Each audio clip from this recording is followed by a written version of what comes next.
Hello everyone. Today our topic is Gerber test for the fat. So it is widely used method for testing the fat percent in the milk because it is used for calculating the amount or the price of the milk. Now what is the introduction? It is a traditional standard reference method for fat analysis and is based on their weight or volumetric determination. Okay, there are many analytical methods for the determination of fat content of milk, and which is Gerber test. One of the test is Gerber test, which is widely used all over the world because it is very easy, and yeah, it is costly, but most of the dairy industry use this type of method like Gerber test. So now what is the principle? This test is a volumetric method in which fat is separated from the milk by centrifugal force. Okay, sulfuric acid, which is used to dissolve the protein that form the membrane around the fat. Yeah, first of all, we want to calculate the amount of fat.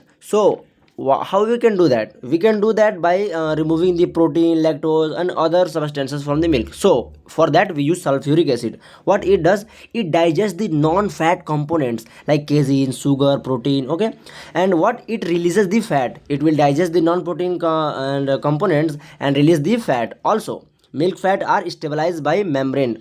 What we can say that milk fat are stabilized means surrounded by the protein or phospholipids. So for that we should have to provide a such type of exothermic reaction so that the non-protein components should digest, or you can say released, so that we use sulfuric acid. Got the point? So now amyl alcohol is added to improve the separation of the fat from the other solids. Like we have discussed, it is done in the centrifugation force. So what does centrifugation? The lighter particle, which is fat, should be thrown out through the neck of the butyrometer. But also the separation from the fat and aqueous phase should not be uniform. For that, amyl alcohol, what it does, it separates the fat layer and reduce the cloudiness from the milk. Okay, now equipments and materials. We have a sulfuric acid of density 1.807 to 1.812 gram per ml at 27 degrees Celsius, and which is colorless. Also we have amyl alcohol, which is of density 0.808 to 0.818 gram per ml at 20 degrees Celsius. Also butyrometers of about 6%, 8% and 10% scale depending on the fat content. Fourth is stopper and shaker stand for the butyrometers made from a suitable grade of rubber or plastic. Fifth is 10 ml pipette for sulfuric acid with rubber suction device, because it is very acidic in nature, so that we should have to follow the precaution. Sixth is the 10.75 ml pipette for the milk, and seventh is 1 ml pipette for amyl alcohol. Eighth is centrifuge, electric or hand driven. Most of the dairy industry we use electric. Hand driven was earlier used. Ninth is water bath for at about 65 degrees Celsius plus minus 2 degrees Celsius. Now we see the procedure. Use the 10 ml pipette to transfer 10 ml of sulfuric acid into the butyrometer, and the sulfuric acid used are 90 to 91% of density 1.807 to 1.812. Fill the 10.75 ml pipette with milk and deliver the sample into butyrometer.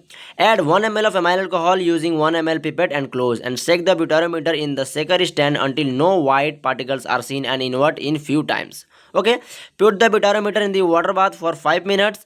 Take it out and dry with a cloth. Put in a centrifuge, placing about 2 butyrometers diametrically opposite so that uniform centrifugation can be happened. So centrifuge at maximum speed of about 1100 rpm for 4 to 5 minutes. Transfer the butyrometer downwards into the water bath for 3 to 10 minutes.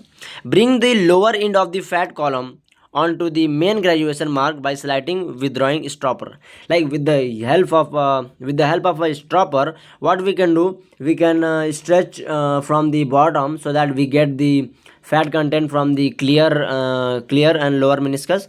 So the color of the fat should be straw yellow, and the ends of the fat column should be clear and sharply defined. Okay, the fat column should be free from specks and sediment, and it is done from the amyl alcohol, like we have discussed, like it separate the fat layer and reduce the specks or cloudiness.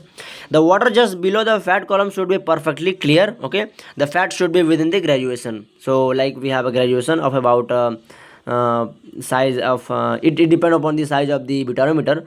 So the fat range should be in within the range. This not should be like that your fat content goes from above the given point. So this was the Gerber test for fat. So thank you everyone.